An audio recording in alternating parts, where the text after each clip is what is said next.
लो जी, आ गया इसकी भी प्रूनिंग का टाइम। इसका टाइम तो फिक्स है, हर 2 साल में इसकी प्रूनिंग करनी होती है। हाँ ठीक समझे, मैं गवावा प्लांट की बात कर रही हूँ। इसकी प्रूनिंग करने का समय तब आता है जब ये अपने पत्ते झाड़ देता है, मुरझाया सा हो जाता है। मानो समझा रहा हो, कर दो भाई मेरी प्रूनिंग।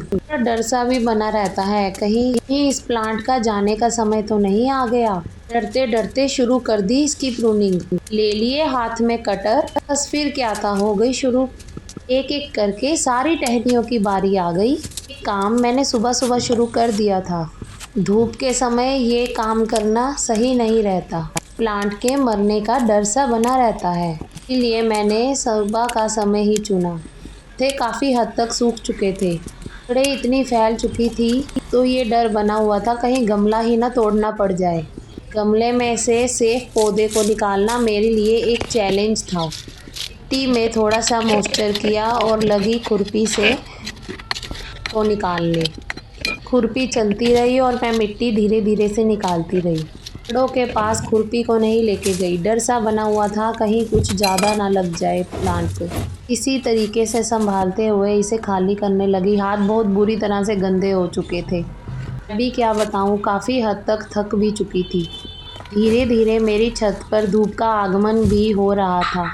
बस दिमाग में यही था, प्लांट की जड़ों में धूप नहीं पड़नी चाहिए। लगातार जल्दी जल्दी खुरपी चलाती गई और मिट्टी को निकालती गई। काफ़ी हद तक मिट्टी निकल गई है। पौधे को खींचने में अब कोई दिक्कत नहीं होगी। जो थोड़ी बहुत मिट्टी है साइडों की, वो भी रिमूव कर रही हूँ। एक मन में आशा लिए बैठी हूँ कि हाँ, मेरा प्लांट, ये अमरूद का प्लांट बच जाए। ये प्लांट 4 साल से मेरे पास है और अमरूद भी भर भर के दिए हैं। छोटे से प्लांटर में भी काफ़ी अच्छा चल रहा था। खाद भी बहुत अच्छे से जा रही थी इसमें, 15-20 दिनों में खाद दे ही देती थी। सोचती थी बिना प्रूनिंग के काम चल जाएगा, बिना रीपोर्टिंग के काम चल जाएगा, पर नहीं चल पाया। वहाँ खाने बनाने में इतनी देर होती जा रही थी। घर का काम ऐसे के ऐसे ही पड़ा था। ये काम मैंने 6:30 बजे शुरू किया था और करते करते 8:30 हो गए। आज तो लग रहा था जैसे खुद के लिए ही गड्ढा खोद रही हूँ। थैंक गॉड, अब मैंने प्लांट को आसानी से प्लांटर में से निकाल लिया है और मेरा प्लांटर भी बच गया।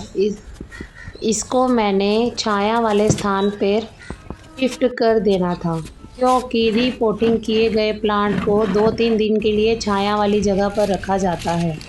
जो मिट्टी मैंने गमले में से निकाली थी उसे धूप दिखाऊंगी और उसमें नीम खली, वर्मी कंपोस्ट और किचन वेस्ट डालकर एक नई मिट्टी तैयार करूंगी। ऐसे ही बगिया को सुंदर नहीं बनाया जा सकता, प्लांट्स को भी हमारी केयर की ज़रूरत होती है।